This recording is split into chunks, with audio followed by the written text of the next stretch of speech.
أما هو حقيقي قوة كولا حسن إن إسبدل كؤود حيثنا الدفاع المريكان وكالدفاع وقوية كوريا مثل رامسفيلد وحكاية دفاع المريكان كي وحقيقي كوفرت كوريا قرشها مريكان كي إن حينما مريكان دب لو رسل علينا يصدق هرئي الدفاع كوفرت كوريا لكن ولوقت أي تعطيب حيثه تشيس لغما جارين سيدا أول شهرين رامسفيلد sidoo kale waxa jirtay guuldarro ku timid in heshiis laga gaari waayo ka saarada ciidamada Mareykanka ee caasimada Kooriyada Koonfureed ee Seoul dawladda Koonfurta Kooriya waxay ka walacsan tahay khatarta ay yeelan karto ka bixitaan ciidan oo la degdego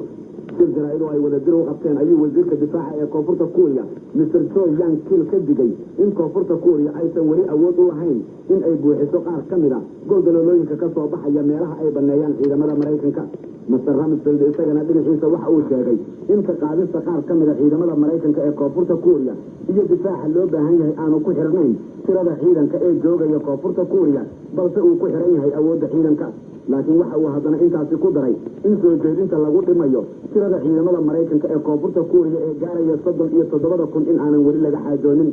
war ay wada jir labada dhinac u soo saareen ayay ku sheegeen walaaca ay ka qabaan khatar ka imaan karta barnaamijka nukliyeerka ee waqooyiga Kooriya waxaanay sheegeen in si horumarinta hubka sida weyn wax u gumaada iyo gantaalada ridada fog ay sabab u yihiin walaaca muuqda ee ay isbahaysiga Mareykanka iyo Koonfurta Kooriya iyo guud ahaanba beesha caalamku muujinayso.